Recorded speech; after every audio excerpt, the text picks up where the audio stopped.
हे माझ्या जवळचं आहे. नसीरुद्दीन शहाचं नाटक पाहिलं आणि असं वाटलं यार असं काहीतरी आपल्याला करता आलं पाहिजे. पण दुबेंच्या ग्रुपमध्ये तेव्हा पेडर रोडच्या सगळ्या गोऱ्या पान मुली होत्या, त्या सगळ्या गाड्यांनी यायच्या. मी लांबून फक्त दरवाजाच्या बाहेरून बघायचो की या गोऱ्या लोकांमध्ये आपल्याला प्रवेश कधीच मिळणार नाही. हा कॉम्प्लेक्स घेऊन 2 वर्ष मी त्यांची नाटकं बघत होतो. आणि जेव्हा मला फ्लॅश फॉरवर्ड परत येऊया बांदिवडेकर मॅडमने विचारलं तेव्हा मी म्हटलं दुबेंकडे जायचंय. तर ते म्हणाले ठीक आहे, दुबे तर माझ्या घराच्या समोर राहतात तर तू ये. आणि म्हणून मी सगळी माझी सर्टिफिकेटची चढ त्यांच्याकडे घेऊन गेलो. त्यांनी सांगितलं ये मेरा विद्यार्थी है और बहुत अच्छा काम करता है, आपके पास सीखने की इच्छा है. तर ते म्हणाले अच्छा ये क्या है. मी म्हटलं सर्टिफिकेट है सर एक्टिंग के. अच्छा म्हणून असं खिडकीतून बाहेर फेकून दिले त्यांनी. इससे क्या ऍक्टर बनता है क्या. आणि तेव्हापासून पहिली शिवी त्यांनी हासडली. ती 15 वर्ष मी शिव्याच खात होतो त्यांच्याकडे. दुबेंकडे एखादा माणूस गेल्यानंतर 3 वर्षापेक्षा जास्त टिकत नाही, कारण ते इतके परीक्षा घेतात त्यांच्या शिष्याची की तो पळून जायलाच पाहिजे. पण त्या सगळ्यातनं मला शिकायचं होतं, मला करायचं होतं म्हणून मी टिकून राहिलो. फ्लॅश फॉरवर्ड म्हणून एक आठवण सांगतो.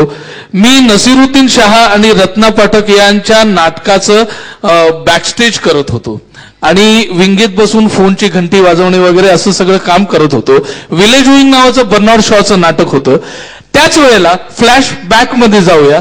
मी काही वर्ष दुबेंकडे काम केलेलं होतं आणि दुबेजी नेहमी डॉक्टर लागूंना म्हणायचे क्या गंदा ऍक्टर है वो, उसके जैसा एक्टर नहीं बनना चाहिए, अच्छे एक्टर नसीर के जैसे बनो वगैरे. तर डॉक्टर लागूंना एवढं माझ्यासमोर बोलतात आहे म्हटल्यावर काय. पण माधव वाटवेंनी नटसम्राट करायचं ठरवलं तेव्हा त्यांनी राजा बूट पॉलिशवालीची भूमिका मला द्यायचं ठरवलं आणि ते म्हणाले की तू कर ही भूमिका. मी म्हटलं मी करेन, पण दुबेंना कोण, तू ते तुझं बघ म्हणले.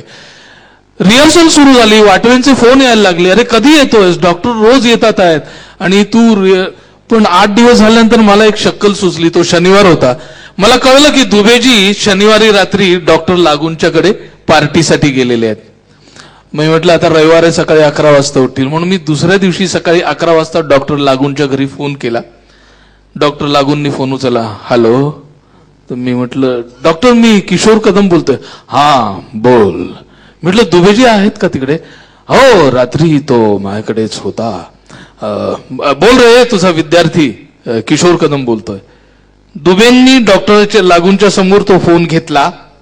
ते बाजूलाच उभे असतील डॉक्टर लागू. मग मी अलीकडून म्हटलं की वो माधव वाटवे नटसम्राट कर रहे हैं और मुझे बूट पॉलिश वाला का रोल दिया है और डॉक्टर लागू के साथ है वो, तो मैं करूं क्या. तो दुबेजी तिकडनं अरे डॉक्टर लागू जैसा ग्रेट एक्टर इस दुनिया में नहीं है, उसके साथ काम करने का तुमको अपॉर्च्युनिटी मिल रही है और तुम ना बोल रहे हो. तिथून मला उलट्या शिकायला लागले. तिथून माझी सुरुवात झाली. मी नटसम्राटचे बरेच प्रयोग केले.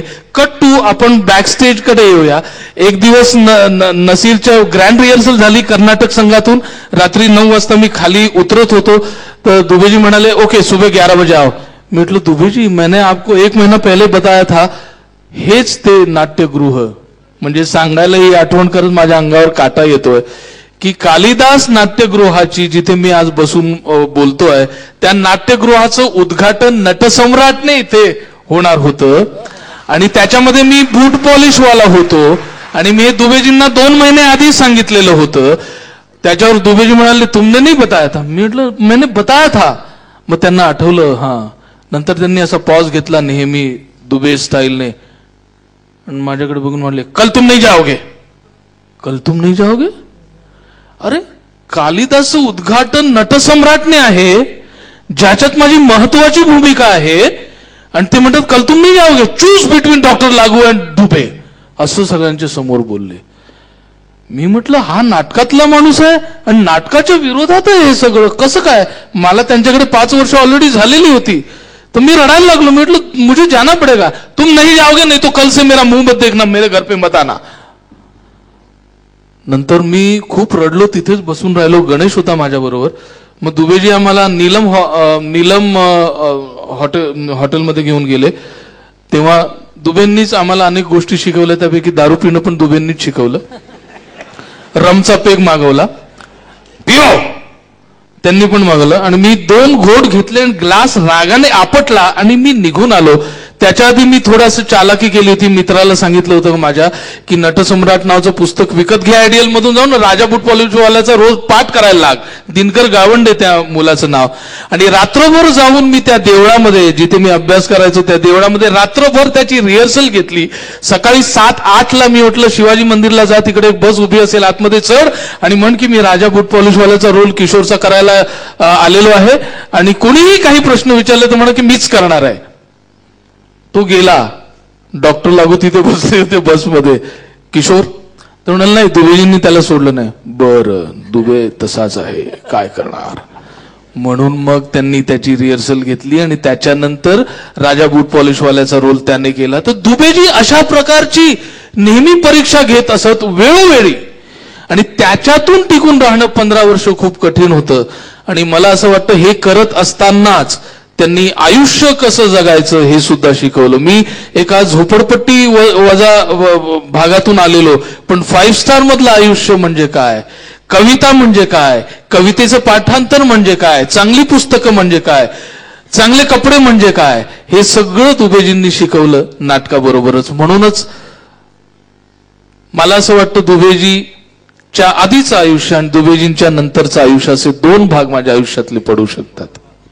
आणि या आपण वेळेच्या मर्यादेमुळे मी आता सिनेमाविषयी खूप विचारायचं राहिलेलं आहे.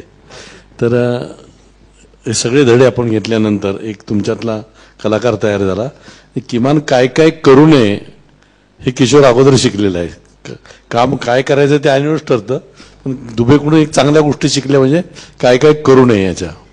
पण तुम्ही नंतर जेव्हा चित्रपटाकडे आलात तर आपली पहिला चित्रपट कोणता, पहिली भूमिका कोणती आणि त्याच्या काय आठवणीत? तेच दुबेजींकडे होतो आणि दुबेजींनी एक दिवस म्हणलं की वो शाम के पास जाओ, श्याम बेनेगल. तेव्हा ती डिस्कवरी ऑफ इंडिया सिरियल चालू होती और वो शंभू का रोल तुम्हारे लिए उन्होंने लिखा है, पहिल्यांदा आयुष्यात टीव्हीवर. हा तर गोरेगाव में शूटिंग चालू है, उधर जाओ. गोरेगावला जाण्यापुरते सुद्धा नाना पैसे नव्हते. तेव्हा मी छोट्या भावाकडनं पैसे घेत असे. धाकट्या भावाला पैसे मागितले तिकिटाचे, त्याने तो म्हणाल नाही आता आज माझ्याकडे. आणि मी श्याम बेनेगलांना त्या दिवशी भेटायला जाऊ शकलो नाही. आणि मी गेलो नाही म्हणजे आता दुबेजी मला मारतीलच, ते वेळोवेळी मारायचे सुद्धा. मी म्हटलं आपण नाही, म्हणजे मी 8 दिवस मी त्यांना भेटायचं टाळलं. 8 दिवसानंतर दुबेजींना भेटलो. ते म्हणाले क्या कहा थे तुम हरामजादे, तुमको इतना अच्छा चांस मैंने शाम से बात, श्याम बेनेगल को जानते हो तुम, क्यों नहीं गए? सर पैसा नहीं था वो गोरेगांव जाने का. दुबेजी ने पॉज घेतला आणि म्हणलं ठीक है गोविंद के पास जाओ. गोविंद नेहला नहीं, कल से तुम उनके पास नौकरी पे लग गए. आणि तिथे मी असिस्टंट डायरेक्टर म्हणून 3 वर्ष काम केलं. दुबेजी एक दिवस सकाळी उठले आणि म्हणाले 4 वर्षानंतर कि मुझे लगता है कि मैंने तुमको जो जो सिखाना है वो सिखा दिया है, इसके बाद तुम जाओ अपना अपना देखो, मेरे गले मत पड़ो, एक्टिंग का सब तुमको सिखा दिया, लेकिन मुझे ऐसा लगता है कि तुम में ग्रेट एक्टर होने की बहुत पॉसिबिलिटीज हैं. अगर वो तुमको सीखनी है तो और 5 साल मेरे पास रहना पड़ेगा और बाहर किसी के साथ काम नहीं करोगे. मैं जो बोलूंगा वही करोगे, मैं बोलूंगा वही किताब पढ़ोगे, मैं बोलूंगा वही जाओगे, मैं बोलूंगा वही करोगे, लेकिन मैं तुम्हें पैसा प्रॉमिस नहीं कर सकता, सिर्फ 1 केला रोज खाने के लिए दूंगा. 15 मिनट में डिसाइड करो, मैं टॉयलेट जाके आता हूं. अगर बाहर आया और तुम चले गए तो नो हार्ड फीलिंग, हमारी दोस्ती वैसी ही रहेगी, लेकिन डिसाइड 15 मिनिट में. आणि गेले टॉयलेट मध्ये निघून. 15 मिनिटात कसं काय डिसाईड करणं, पुढली 5 वर्ष काही करायचं नाही, घरची परिस्थिती अशी, आई वडील इतके, पण काय करणार, करायचं होतं. दुबेजी बाहेर आले, म्हटलं रहना है सर.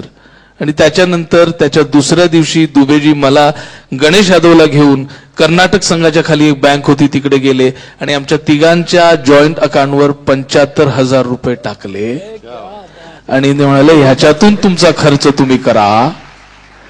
काय गुरु आणि शिष्याचं नातं आहे हे आपण पाहिलं. अशी गुरुची परंपराही अलीकडे लोप पावत चाललेली आपल्याला दिसते.